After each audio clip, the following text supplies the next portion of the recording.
everyone, and welcome back to the Dr. Greg Jones Optimization Academy. I am very honored and privileged to have Dr. Richard Mestayer III as our guest today. For those who are in the NAD world and know about NAD will know that Dr. Mestayer and his wife Paula are two of the pioneers of NAD therapy for addiction recovery here in the United States.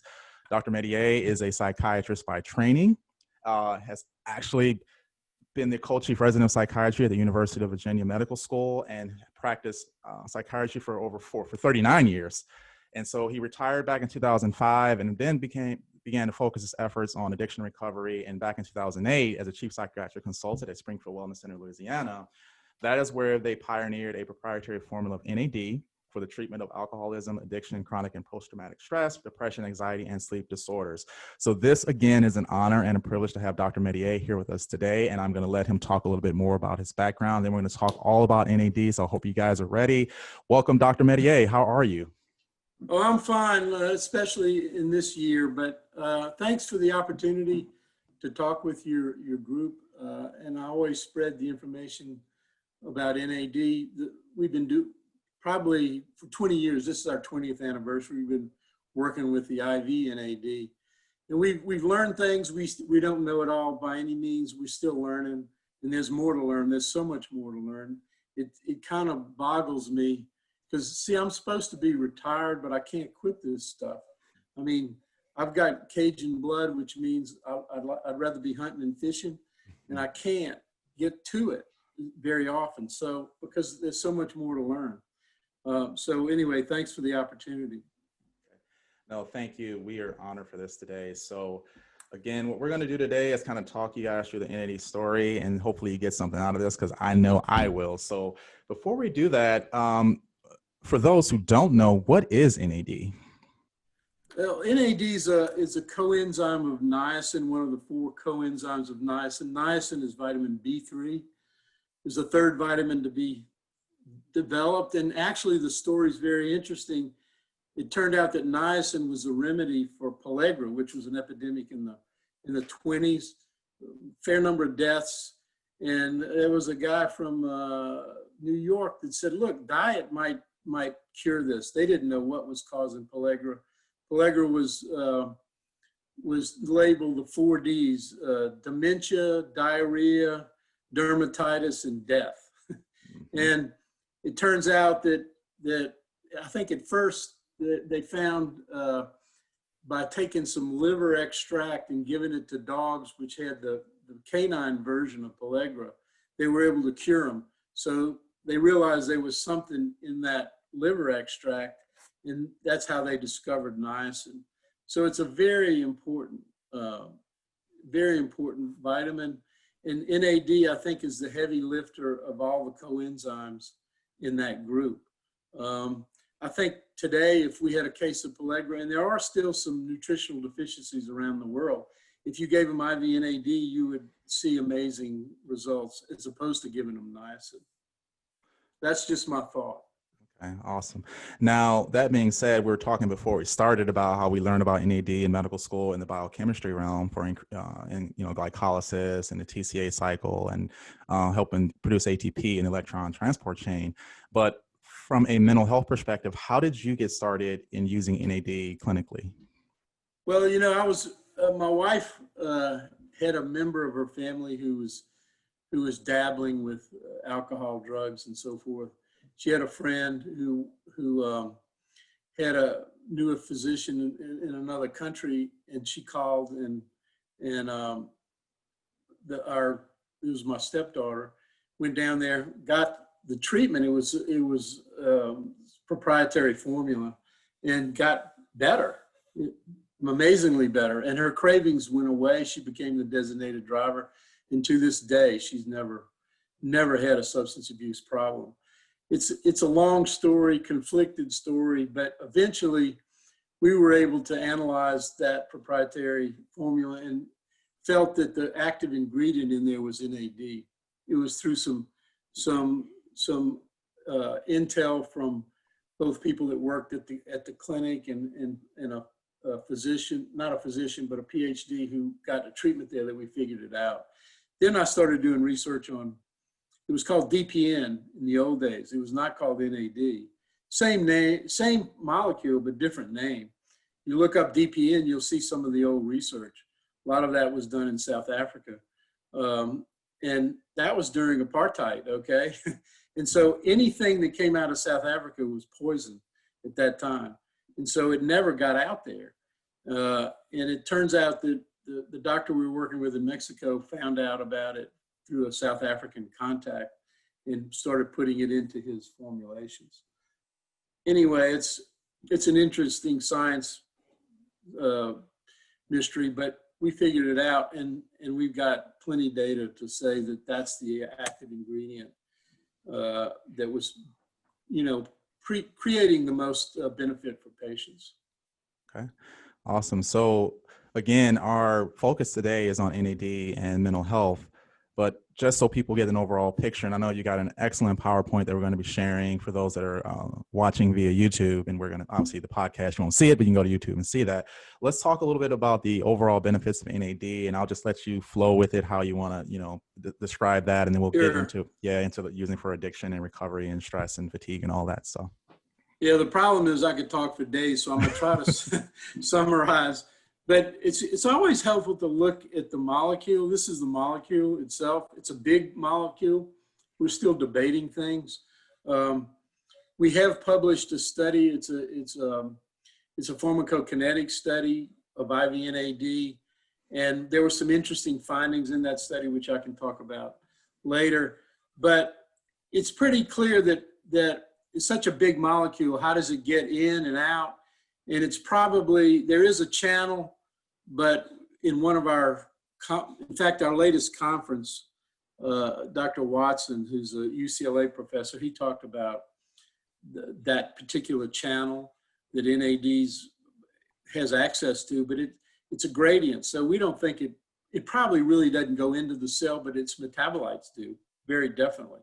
So in our PK study, pharmacokinetic study, we measured the metabolites and showed the changes in that. And we showed some changes in, at least in the red blood cell after giving IV NAD, changes in, and we can go over that. Basically, my focus has been looking at clinical outcomes. I mean, I started this seeing clinical things that I didn't see anywhere else, not even knowing what it was that was doing that. And we've learned a lot, but I still don't know exactly how the IV NAD does what it does.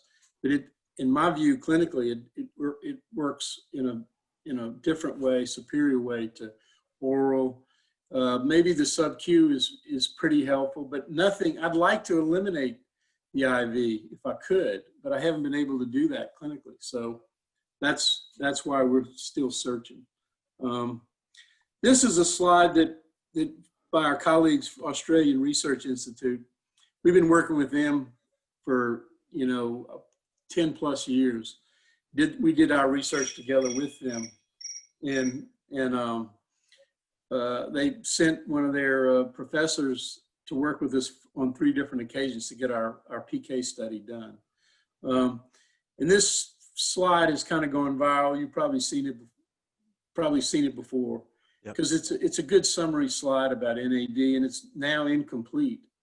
And I haven't added the other piece. There's probably more than one piece. But basically, NAD, as we know, in the top left, energy production, that's where we learned about it in med school. And it's definitely involved in that.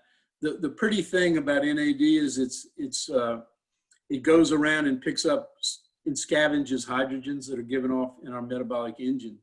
And that scavenged hydrogen then goes into electron transport and basically produces ATP. So in a metaphor, it's like taking fumes from your car and producing gasoline. That's how I look at it. And that's basically in the mitochondria. So it definitely is fuel for the mitochondria. And we got many examples of mitochondria dysfunction being improved by giving the IV NAD. Some really interesting clinical examples. But also the other things that a lot of the other pioneers, Sinclair and Garantes and so forth, have talked about, and others, many others, that NAD is involved in DNA repair. It's the fuel that helps repair your DNA. We're constantly repairing our DNA. It's the interesting thing there is that it doesn't recycle the DNA, it uses it up. So when you're repairing DNA, you're using up your NAD stores. So the more repair you do, the more damage you do to your DNA, the more NAD you need. It may be part of the reason that as you get older, you're repairing more DNA, maybe why your levels of NAD go down as you get older. That's been documented really well by the Australians, that your NAD levels are very different, way different when you reach 55 compared to when you were 5. There's another group that we work with out of University of Minnesota, the University of Minnesota Magnetic Resonance Group. They're one of the top MRI folks in the world, and they have a 7 Tesla MRI, and they can measure NAD levels in the brain and measure NADH levels in the brain. They can pick up that hydrogen through their system, and they documented as well that levels drop as you get older. So that's been well documented by 2 different kinds of scientific efforts, and I think it's pretty well accepted now. So then you go over to gene cell signaling. There's a tremendous importance with NAD and CD38. You know, and I talk about all these complex things. Look, I'm glad I passed biochemistry. I'm not a biochemistry nerd, but so people try not to be threatened by all these terms. NAD is the fuel for, again, for CD38, also CD157, also CD7. These CDs are ectoenzymes on the outside of white blood cells. Now, one of our talks, which we didn't get to because the doc had to be in the OR, was about the importance of NAD levels pre-COVID, before you get the virus. I was waiting for that talk, but I hadn't heard it yet. We'll hopefully get that out. But it's pretty important that your immune system be in good shape before you get COVID, and NAD is very important in that. Then you have sirtuin expressions. That's the stuff that Sinclair's done a lot of work on. NAD is important for that. In both the sirtuins, in the CD38, in the PARPs, DNA repair, NAD is consumed. So those are huge consumers of NAD. The sirtuins are important, and I'll have one slide I'll show you about in relation to sleep, which is real important. It's a neurotransmitter. When I first looked at this slide, we weren't sure, but now we know it's a neurotransmitter for smooth muscle in the gut. So if you've been on opiates, your opiate receptors in the gut have been corrupted for sure. When you give IV NAD to that group, they'll have a lot of muscle spasm, which you need to counteract with other things. And that can be a rate limiting effect of IV NAD, which is you know, we're using it as the antidote for withdrawal. So you're fighting, balancing, getting enough IV NAD in to counteract withdrawal versus the side effect of the smooth muscle spasm that you see in the gut. And there's some things we use to help with that. Anyway, it's definitely a neurotransmitter. It's for sure in smooth muscle in the gut. There's some good studies to show it increases telomere length, and both with the sirtuins and that, there's some anti-aging potential there. And then it is also a cofactor in hundreds of redox reactions. The NAD traveling around, picking up, scavenging hydrogen so they don't do much damage, and putting them back into the energy system. It's really a pretty molecule when you think about it, how it works. Oh, yeah. There's probably an arrow that needs to go for NAD levels in the gut to help promote stem cell production. But I don't know much about that. I've just heard about that. Awesome. So did you have any questions about that slide? No, and I've seen this before, and it's just, when you talk about benefits of NAD, it's great because you can talk about improving energy and anti-aging from the DNA repair and the gene expression with the sirtuins, and helping with, depression and anxiety and cravings with the neurotransmitters. Now, the one thing that, I didn't know about the smooth muscle with the gut, with opiates and the contractions. So and I've actually seen people, when I give them NAD, will get a little bit of, a little gut ache, or they may feel like they need to go, excuse themselves to go have a bowel movement because they're getting some increased motility when doing it. Right. Well, yeah, the muscle spasm can be a problem. We give tizanidine, which is a smooth muscle relaxer, to try to help that. I don't use that many drugs per se, but that's one that helps. And for somebody who's super sensitive, we'll preload them with tizanidine beforehand. It doesn't have a long half-life, so it lasts a short period of time. People have used Bentil and Cantil and those things. Those are a little more powerful, and they work. And even people have used Decadron, but I'm actually conservative, so I try to avoid some of the high-powered stuff. And then with the redox side of it, just knowing how NAD pushes those oxidation pathways forward, that's, as much as we talk about detoxification, it's like, all right, we have a way to improve our own natural ability to detox using NAD. So that's just an amazing thing as well. Yeah. The other interesting thought, and I don't have the answer, I'm just putting it out there. If NAD stores a low in the body, which one of these processes gets sacrificed first? I do not know. But are you going to sacrifice energy production or DNA repair or gene expression or cell signaling or redox? It'd be interesting to try to understand that. Maybe one day that will come to be understood. Okay, definitely. Well, excellent. So after that, we got our overall benefits here. And so we can transition now into how NAD, talk about neurotransmitters, but more specifics on how NAD is beneficial for the mental health conditions and addiction and all that. Right. Let me just say one thing here. In this slide, there's a nice piece in here. What we've seen with IV NAD is inflammation is definitely downregulated by NAD. One of the things that happens is when you have a lot of inflammation, there's a NF-kappa beta, an enzyme that gets turned on, and tryptophan gets shunted to NAD, okay? So with a lot of inflammation, your tryptophan tends to be going more toward production of NAD. In that pathway, there's quinolytic acid, which is toxic as well. But what happens to the serotonin and melatonin production from tryptophan? It gets sacrificed, I think. And that may be part of the reason why we see some antidepressant effects when we give IV NAD. We're reducing inflammation and maybe supporting that tryptophan to serotonin pathway. We've had a fair number of experiences with IV NAD and having an antidepressant effect. If you've got structural problems with receptors and so forth, NAD's not going to be help as much. But if you've got inflammation as the cause, as a major factor, then IV NAD will help that scenario. And then you get into patients with Parkinson's and Alzheimer's. We've seen benefits there. Again, dial down inflammation in the brain, has some benefit, and NAD is pretty strong with that.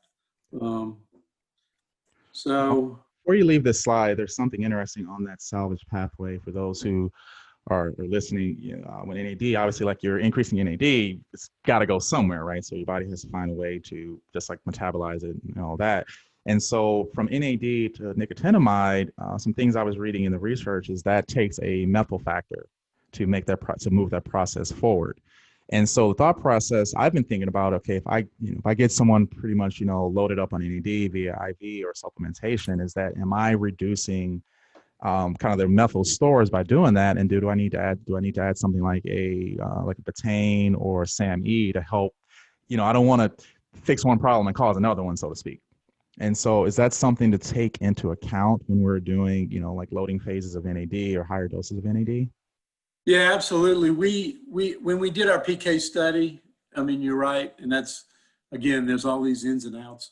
Mm-hmm. But we measured L-methyl, measured, nicotinamide goes to methyl nicotinamide, and that's how it's excreted. So you're taking methyl groups out of the system. And the patients that we had observed way back years ago that had the most difficulty were double SNP MTHFR positive. You know, I mean, they had the MTHFR double SNP heterozygous. And what we'd see is that after 4 or 5, they'd start feeling better, but then after 5 or 6 days, they'd start losing energy. And we've since learned, as you point out, that you want to maintain your methylation status, and IV NAD will interfere with that. So we give anhydrous betaine to everybody that gets an IV. We pick that, but you could use SAMe for some, or you could use choline or other things, but we picked anhydrous betaine. We use the TMG. It's a 500 milligram. It's just, we calculated that's a pretty good balancer of how much methyl groups you're going to be taking. If somebody's got high homocysteine levels, you probably want to give more than just 500 milligrams. So that's part of our protocol. We give anhydrous betaine to everybody when we give the IV. All right, thanks for that. I am writing that down going forward. So, okay. I think we're all done with this slide here. And I think we're kind of getting forward into more of the, I'm going to let you kind of run the show with this here, because I know I'm excited about this presentation. I almost don't want to intervene. So, well, you know, I'll respond to questions. This is another cool slide. Okay. CD38 is very important in producing an oxytocin release. So there's a pathway there that when you're low in NAD, and CD8's a huge consumer, CD38's a huge consumer of NAD, then you're probably affecting oxytocin release. And then you get some impaired social behavior. I consulted on a case of someone with autism, and this person really got a very good response. It was a young man, probably 5 days of IV NAD, not big doses, but because they don't tolerate it. And his socialization improved. He definitely, and the family was very pleased. I have not treated myself any people with autism, but there's something to be worked out there, I think. Okay, awesome. Another helpful slide, and this is something we see, regularly, and this involves the sirtuins, but you have this suprachiasmatic nucleus, 20,000 pacemaker neurons in the brain, but NAD, they're dependent on NAD. It drives that clock valve system through sirtuin, SIRT1. And we see commonly people with sleep difficulties, even after one IV, their sleep begins to correct, and they sometimes will have the best sleep they've had in quite a while. So we see sleep definitely responding, and that's probably the mechanism of it there. And again, it's always what you don't know that bothers me. Yep, exactly. I've seen that too with patients saying their sleep has gotten better after NAD. So it's good to know this part of it on why that happens, so that we can actually explain that best we can. Yeah, I'm skipping some slides. I'm going over just the high points. This is an interesting slide, and we've seen that play out clinically. If you cut an axon, even though it's got blood supply, in about 36 hours, it's going to be dead or not functioning. If you bathe that axon in NAD, you can preserve 70+% of the function in 36 hours. So it's definitely neuroprotective. And it can work both ways clinically. Somebody has an old neuropathy, an old nerve injury. When we give the IV, we'll wake that up. And they may have actually some more pain initially, but then if we keep working it, may get to some repair, okay? A great case of a kid with migraine who had, extreme procedure with burying his nerves in his temporal region, cutting nerves and so forth. and it eliminated his migraine. Well, with just some nasal spray, it reactivated those nerves and his headaches came back. But there's a counter to that. We've seen NAD be helpful with migraine as well. I mean, there's a lot of anecdotal information about that too.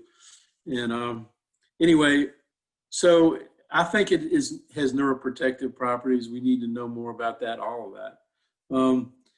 This is a slide from a study we did years ago. We presented to Society for Neuroscience, and it shows what we see all the time and what we titrate for, and that is self-report cravings go away pretty much. If we don't see them going away, there's either two things happen. We haven't given enough, or the patient's still using and not reporting it. Of course, you can pick that up in a blood test. But generally, we see cravings, and we titrate to that. We want no cravings when they leave. Now, eliminating cravings is helpful, but it's not, you don't eliminate addiction by eliminating cravings. There's other factors that are involved, and people make choices that may not be craving driven, but they make choices based on the crazy thoughts in their head. So let me see what else. Some of our early pioneering stuff, pilot stuff, we looked at a metabolite of oxidative stress, 8-isoprostane. It's a prostane that's given off as a result of stress. So the higher the stress, the higher the redox, the higher the 8-isoprostane. So we measured in alcohol and opiate patients, we measured that 8-isoprostane, and then we compared it with healthy samples of plasma and showed that, as you would predict, their oxidative stress levels are up. Then we measured them after 4 days of IV NAD, and then after 10 days or 8 days, however long it took. And we showed a drop. The interesting thing, which remains, as you answer one question, you raise more, right? Always in research. The interesting thing is we saw two patterns, and the alcoholics who you thought would have more oxidative stress, they kind of leveled out. But the opiate patients, they continued to drop. And so we don't know where that levels out. That research hadn't been done yet. But we know that we reduce oxidative stress, and this is a marker that shows that. What else? We showed by giving IV NAD, you raise, we took alcohol patients, you raise NAD levels. More importantly, you raise the NAD-NADH ratio.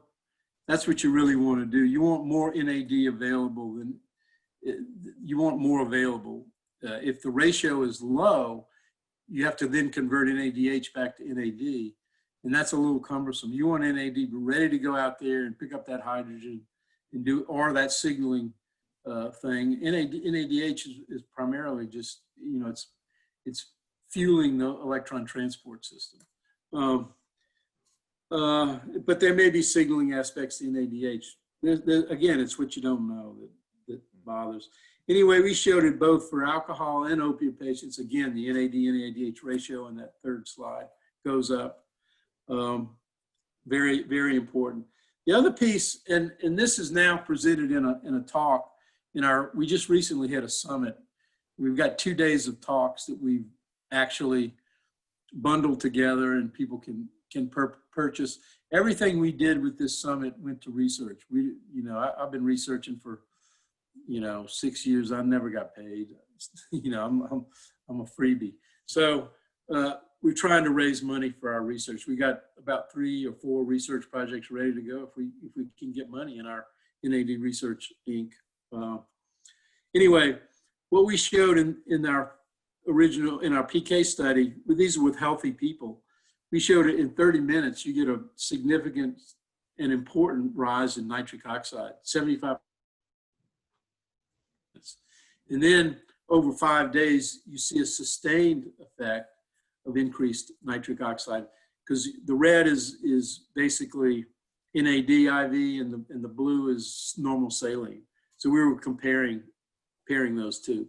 We probably needed more normal saline in the group, but anyway.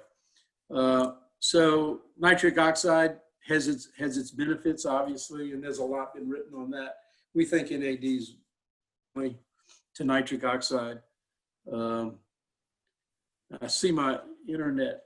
There we go. We're okay.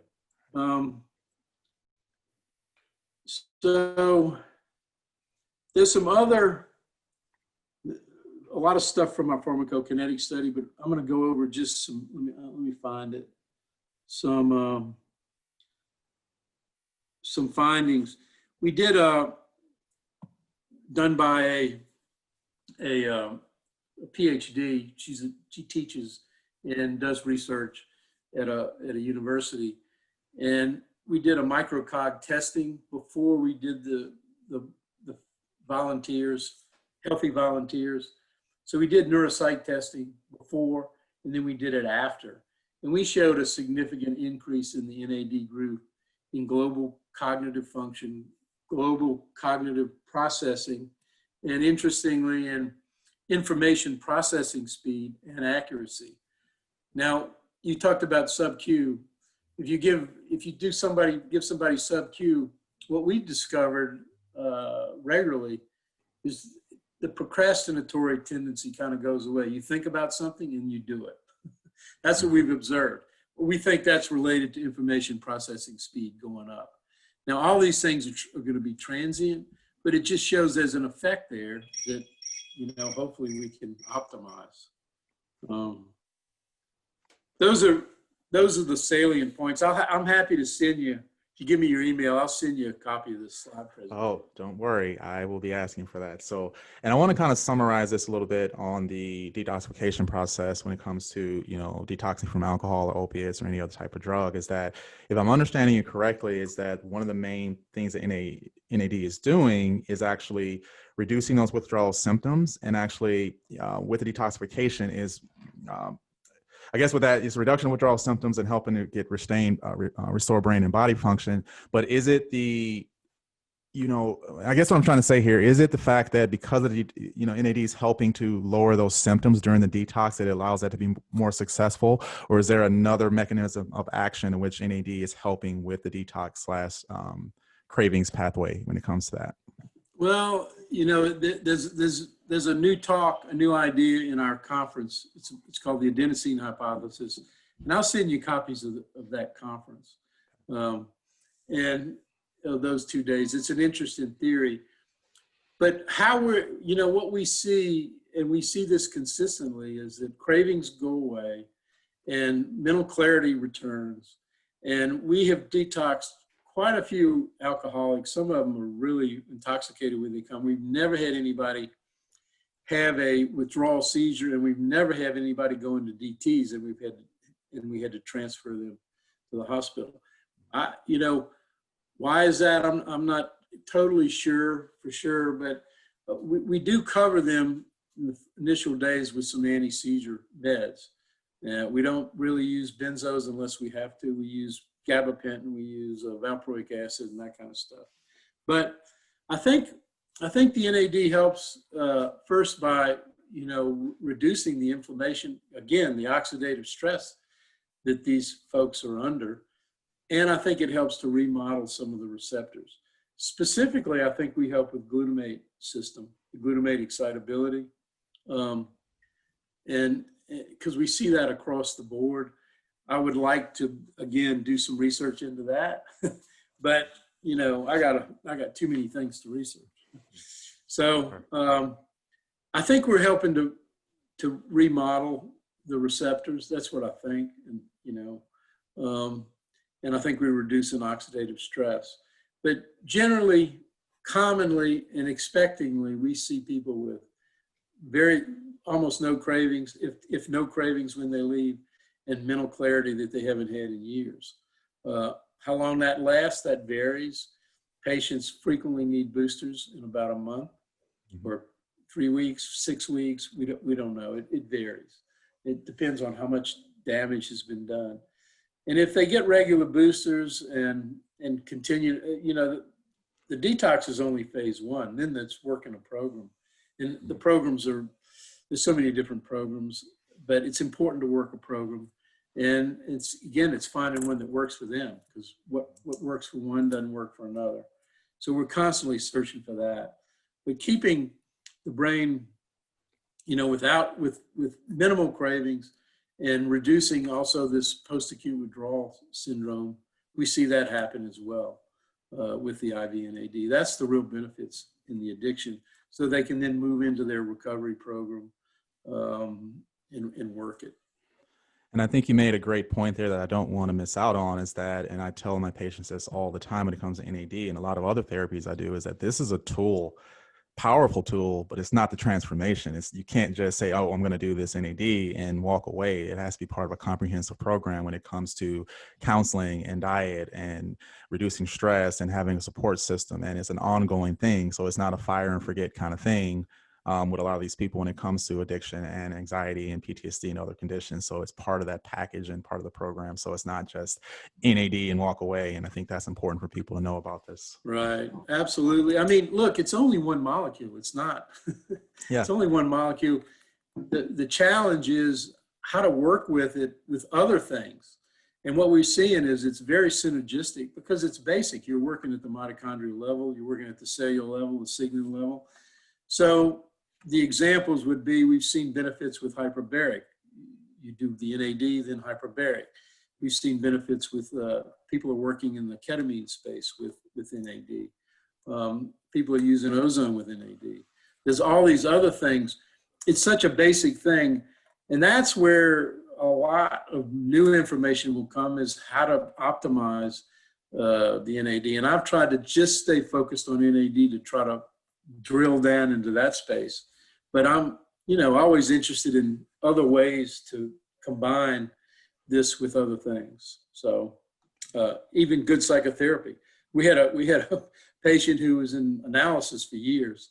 We got IV NAD, and his therapist, his analyst, said, look, you're finally beginning to put things together. I don't know what you're doing, but keep doing it. It's that kind of thing. Gotcha. Now, you mentioned glutamate a little bit earlier, and I think that's a good transition in using NAD, or the benefits of NAD with anxiety and PTSD. So I don't know if we're ready to transition into that, but sure. Yep. Yeah, we've got, on our website, we got testimonials, and there's nothing, it's all the real deal.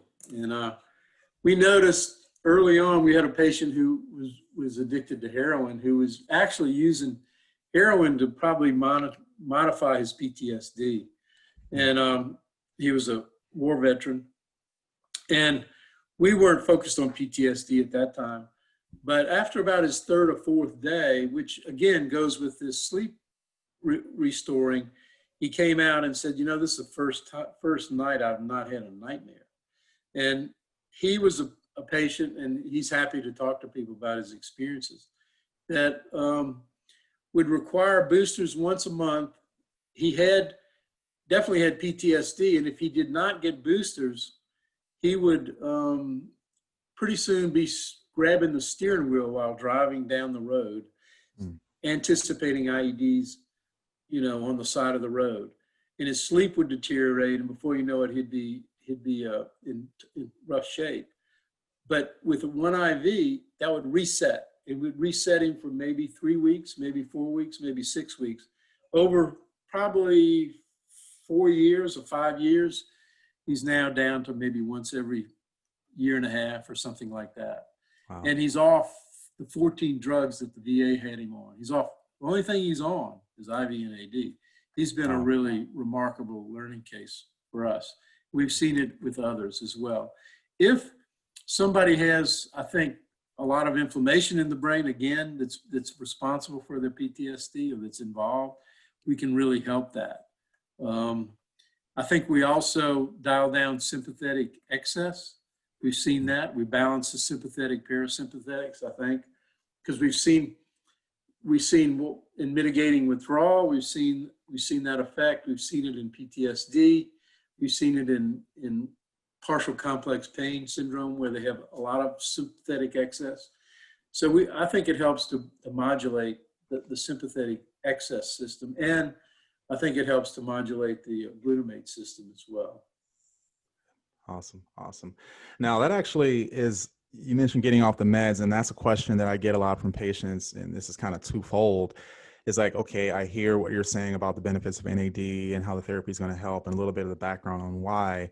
But the question will be like, okay, like okay, we're going to do this series of IVs, and then what's the next steps? And by that is this something I need to do the rest of my life? And I think you kind of explained that's going to be different with every person. With, it took 4 years to get this guy to the point where he's once a year. And then the other part is like, okay, I'm on these medications. Now I'm on NAD. How do I get off of these medications? And that may be more of a team approach. But it's just for us as a practitioner, it's like, it's kind of like and I talk about this all the time in med school, is like you teach me how to put someone on a supplement or a medication, but there's not a lot of time on how to get you off of that. Yeah, well, as always, it's so individualized. Yeah. First of all, if the medicine's doing them some good and not doing them harm, then maybe they need to stay on. Right. There's always that option. It may be correcting something. I would prefer to do it nutritionally if possible. But sometimes that doesn't happen. I mean, I'll give you an example. I'm certified in Suboxone, and we use it to help detox opiates. And every now and then there'll be somebody that really needs to stay on Suboxone. But there are a lot of them that are able to get off and get off pretty well. There's only been one or two that really struggled, and they needed to stay on the Suboxone. So I'm not anti-meds, but it's really whatever works. Right. Okay. Gotcha. So now, before we let you out of here, we're going to talk a little bit more on the treatment side of it as well, because again, this goes down to, you get on the internet and you look at different clinics and what they're doing.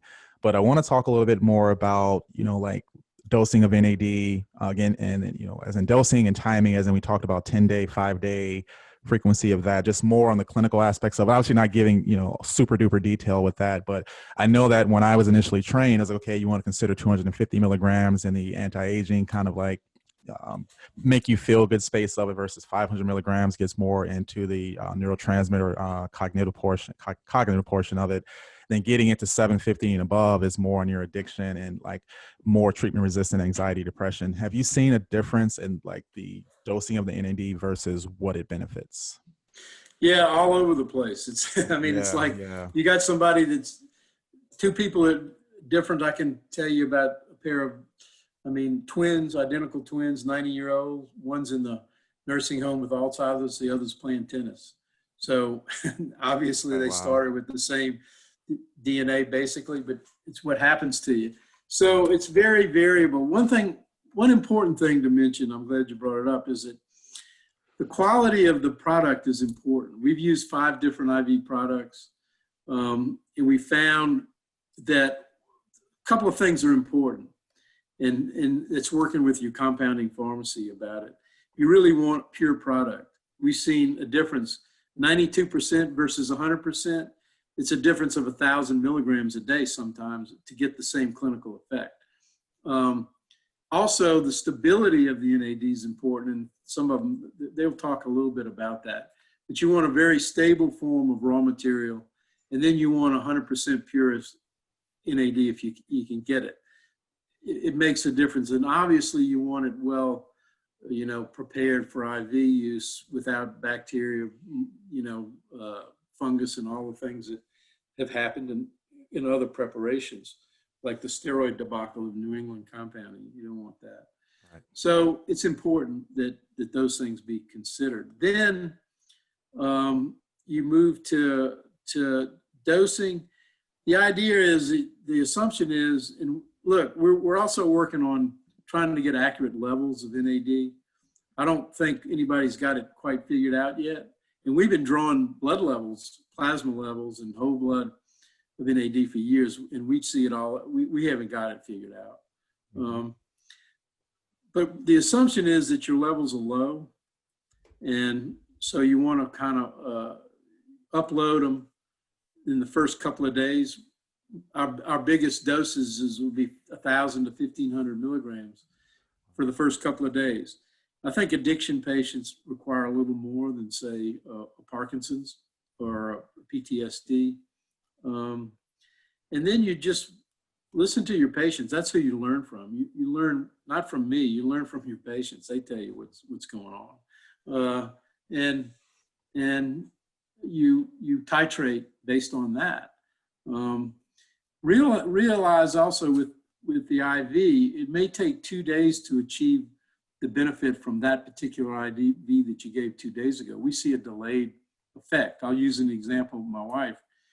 She had post-Katrina brain, PTSD. She came to me crying saying, "Oh, I got Alzheimer's." I said, "No, it's just stress." We gave her 4 days, but it wasn't until the 6th day that her brain just came back. I mean, she was on point.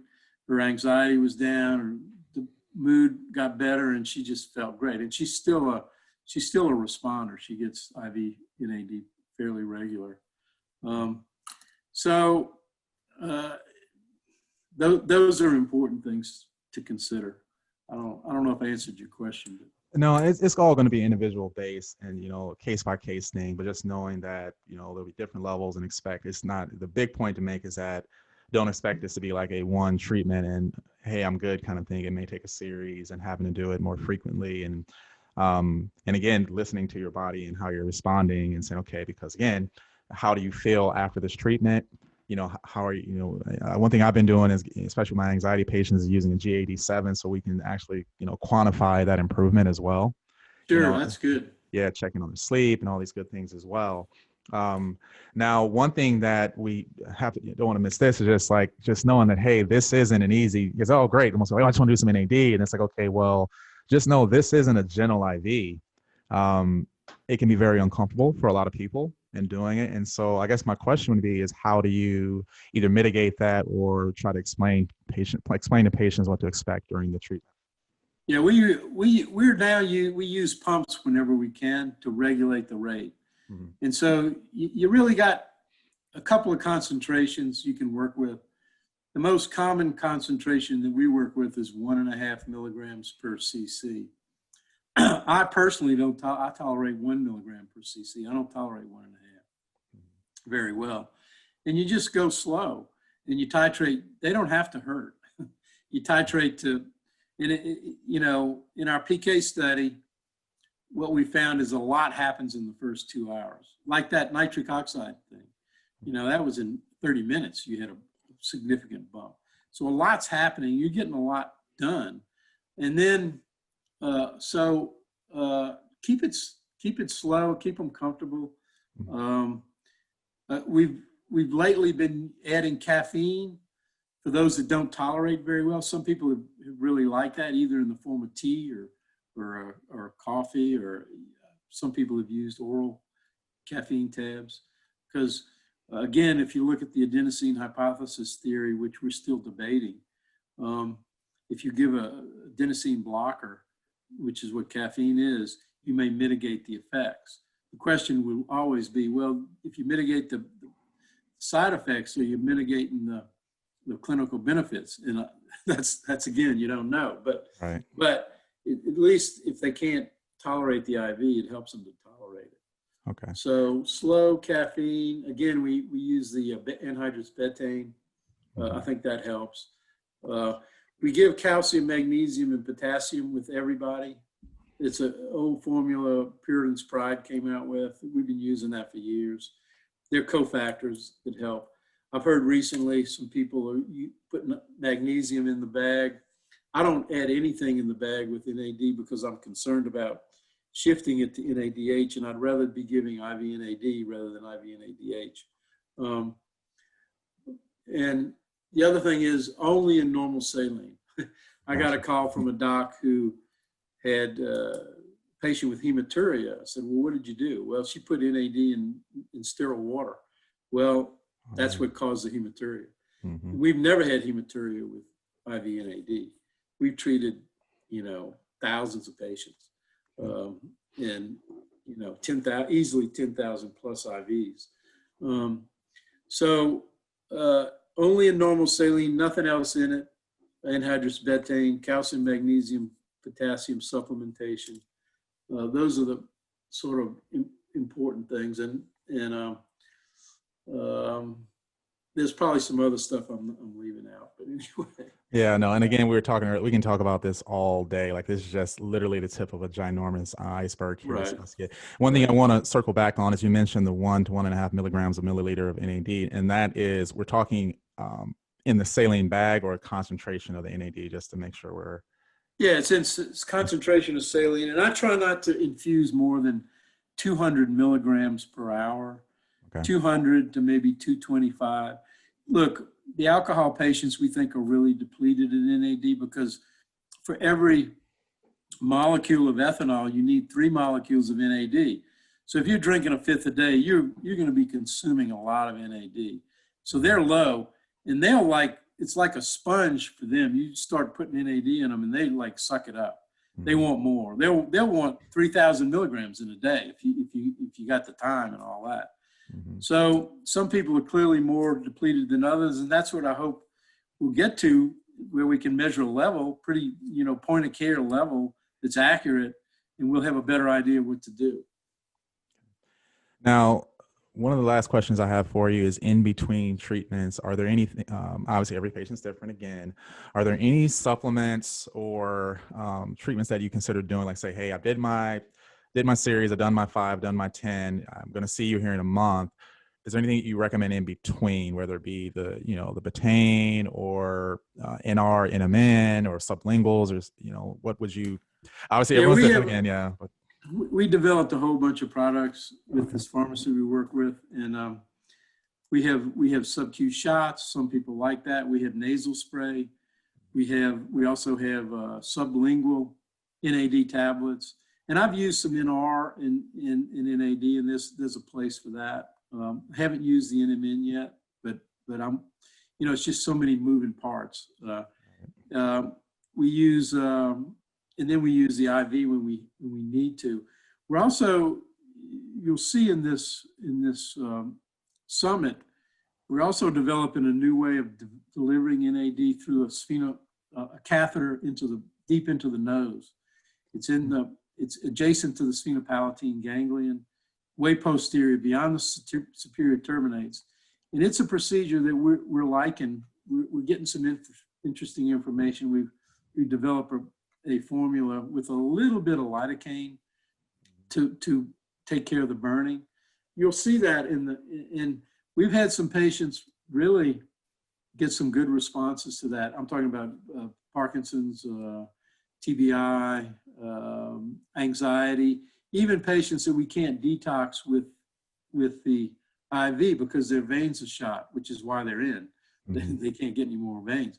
We can detox them with that procedure. It's called a sphenopalatine nasal cannula procedure, and you'll see it. They feature it in one of the talks at our summit. Yeah, that sounds intense. Sounds intense. Sounds like something just the thought of it. I mean, I had enough fun with the COVID nasal swab and I'm imagining that, but yeah, that's definitely another way to consider. Now, that test is not as bad as the COVID I've had. Oh, okay, great. It's not that bad, and it's a 10-second procedure. You lie still for 20 minutes, so in 30 minutes you're done. Okay. As opposed to an IV lasting 8 hours. Yeah, exactly. Next question. I keep saying next question because I have thousands. I'm trying to cut myself short here, Dr. Mestayer, but are there any patients that you would not give this treatment to, or contraindications? I avoid, in the literature, they talk about Gilberts disease, which is a liver disease. It's contraindicated, although I have a physician who has Gilberts, and he took it. One of the strategies is to use it pre-op to get your cells ready for the onslaught of the knife, and then post-op. And he didn't have any side effects. In our pharmacokinetic study, we measured bilirubin. We showed a transient rise in bilirubin, which was not clinically significant. And that's probably where Gilberts disease would come in, is be something you'd want to watch bilirubin. Now, in that study, we also showed that liver enzymes statistically went down. And these are in normal people. And we see that all the time. People, again, we see a real benefit to alcoholics who have liver disease. We've had some patients that were on liver transplant lists go off the list. Of course, unfortunately, they didn't stop drinking and they got back on the list. Yeah. We kept, but they really do well. We really do help liver disease. We got one of our staff members right now who's has had a liver transplant, and she's been doing IV NAD, and her numbers, her rejection numbers are going down. We're seeing benefits, and her doctor's seeing benefits. Again, these are just things that we haven't explored enough. There's more and more to explore. As I said, I could talk about this stuff all day. Oh, I know. I think the one contraindication, and I almost had a patient in the chair, was he had a glioblastoma or a brain tumor. And I don't know, as I felt like someone's like, I need to look that up. And I actually got on PubMed and saw a lot of cases where there's discussions about not using NAD with that particular form of cancer, because it basically DNA repair and the whole mitochondria, it's feeding the cancer, that particular one. But I didn't see anything with any other forms of cancer. That's a good point. We don't give it to somebody with active cancer. We don't.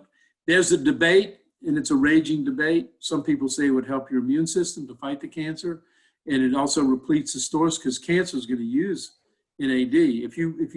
But in glioblastoma, interestingly, the group we worked with in Minnesota, they could take a glioblastoma patient that had a resection, and they could go in with their MRI and find out where they missed cells that were missed by lower levels of NAD, higher levels of NAD in that area, which is pretty interesting resolution of their technique. So I wouldn't give it to glioblastoma. The high robust cancers, we avoid it when somebody's got active cancer. In terms of causing cancer, we haven't seen any evidence of that. Right, exactly. So, well, this has been great, awesome. I was sitting here like a student, so I appreciate that. So hopefully it wasn't too quiet. I was like, yes, talk more. Give us more. I was very excited about that. So before we let you go, how can we find you? I work at Springfield Wellness Center. You can call there, and they can put you in touch with me. We do training. I train people either remotely, or they come and visit us for 2 days, which is really, really pretty good, and see the ins and outs of what we do. I'm always, again, working on research projects, and happy to partner with people about research stuff. I mean, again, we're just trying to understand this molecule better. You guys are in Louisiana, correct?